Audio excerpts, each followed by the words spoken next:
Nous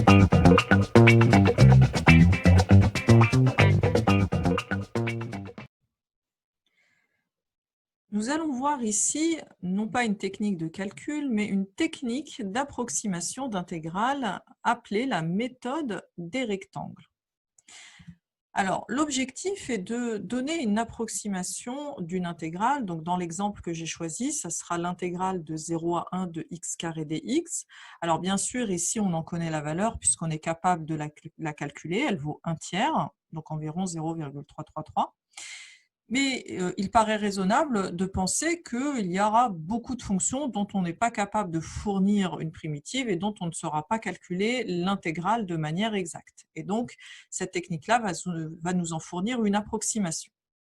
Donc, l'idée de cette méthode des rectangles, dans un premier temps, va être de découper l'intervalle sur lequel on intègre en sous-intervalles de même longueur. Donc, on va créer une subdivision. Donc, ici, je vais découper en n intervalles, et chaque intervalle sera donc de longueur 1 sur n. De sorte à ce que je peux mettre la valeur de chaque graduation qui vaudra respectivement 0, 1 sur n, 2 sur n, 3 sur n, etc. jusqu'à n-1 sur n et enfin n sur n qui est égal à 1. Nous allons ensuite construire des rectangles dont la largeur est égale à la longueur des sous-intervalles, donc de largeur 1 sur n, et dont le sommet gauche du rectangle appartient à la courbe. Donc ici, c'est la méthode des rectangles à gauche.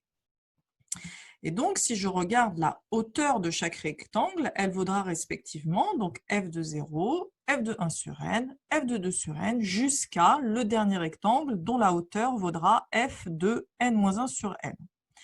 Je vais maintenant m'intéresser à l'aire de chaque rectangle. L'idée va être d'approcher l'aire qui est sous la courbe et comprise entre 0 et 1 par la somme des aires des rectangles. Et on se doute que plus on va subdiviser notre intervalle et plus cette approximation sera proche de la réalité.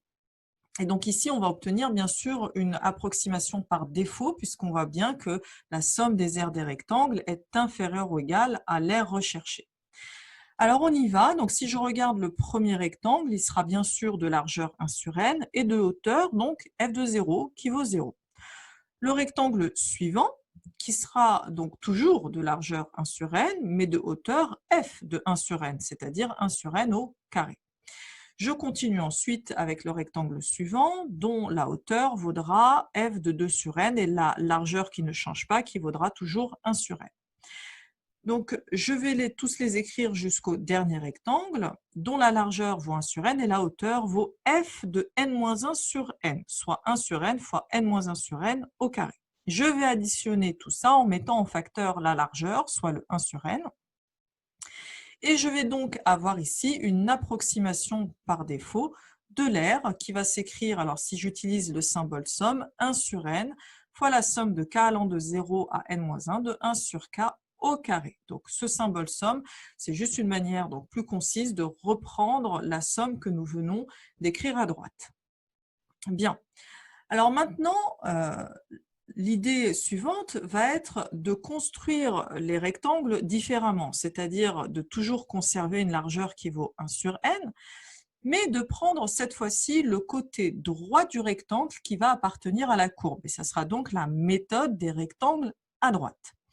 Alors, évidemment, la largeur sera toujours égale à 1 sur n, sauf que cette fois-ci, le premier rectangle sera de hauteur non pas f de 0, mais f de 1 sur n. Et le dernier rectangle qui, lui, sera de hauteur f de 1 ou alors f de n sur n. Alors, on y va, c'est la même idée, on va regarder l'aire de chacun des rectangles. Donc, le premier qui vaut 1 sur n fois 1 sur n au carré. Le suivant qui vaut 1 sur n, la hauteur f de 2 sur n, soit 2 sur n au carré, jusqu'au dernier qui vaudra largeur 1 sur n fois hauteur f de n sur n, soit n sur n au carré. Je vais aller additionner toutes ces aires-là et je vais ainsi obtenir une approximation par excès. Alors, encore une fois, plus la valeur de n sera grande et plus on va s'approcher de la valeur réelle de l'aire sous la courbe. Alors, ici, vous voyez, j'ai fait le cas n égale à 3 où j'ai une approximation par défaut qui vaut 0,19, une approximation qui vaut 0,52, donc on est encore assez loin. Mais si on prend une valeur moyenne de ces deux valeurs, on est déjà de l'ordre de 0,35, ce qui paraît très convenable puisque la valeur réelle est de 0,33. Alors évidemment, comme je l'ai expliqué, je vais simplement à l'aide du logiciel, donc faire varier, on aurait pu le faire à la main pour certaines valeurs de n, mais ici ça nous permet de voir l'évolution suivant n de la précision de cette approximation. Et donc on va aller ici jusqu'à n égale 100, on va avoir une approximation par défaut qui vaut 0,33 et par excès qui vaut 0,34, et donc on est vraiment très proche de la réalité. D'ailleurs, on voit que l'aire sous la courbe est quasiment confondue avec l'aire, la somme des aires des rectangles. Donc maintenant, je peux aussi généraliser. Alors ici, je prends le cas d'une fonction continue et décroissante et je vais chercher à approcher l'aire entre l'intégrale de a à b de f de x dx, donc l'aire sous la courbe f entre a et b. Alors, toujours la même idée, je vais aller subdiviser de manière régulière ce segment AB. Je vais le découper en n morceaux et donc chaque subdivision sera de longueur b-a sur n. Je peux écrire la valeur de chaque graduation, donc la première qui vaut a, la suivante qui va valoir a plus une fois la valeur de l'intervalle, soit b-a sur n. La graduation suivante qui sera égale à a plus 2 fois b-a sur n. Ensuite, a plus 3 fois b-a sur n, etc.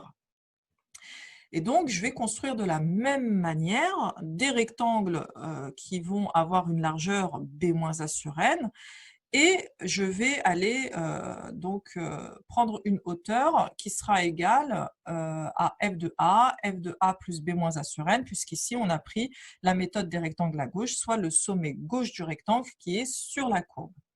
Et on va de la même façon aller approcher par excès, dans ce cas-là, parce qu'on a une fonction décroissante, l'aire par, alors b-a sur n qui va être la largeur que j'ai mis en facteur, fois la somme des hauteurs, donc la somme de k allant de 0, qui est la hauteur du premier rectangle à n-1, de f de a plus k fois b-a sur n. Je fais la même chose en prenant cette fois-ci des rectangles dont le sommet droit va être sur la courbe, et je vais donc cette fois-ci avoir une approximation par défaut qui sera égale à b-a sur n, donc la largeur que je mets en facteur, fois la somme de k allant cette fois-ci de 1, puisque la première valeur, la première hauteur démarre à f de a plus b-a sur n, et va finir à f de a plus n fois b-a sur n. Donc la somme va varier de 1 à n. Et donc voilà pour la généralisation.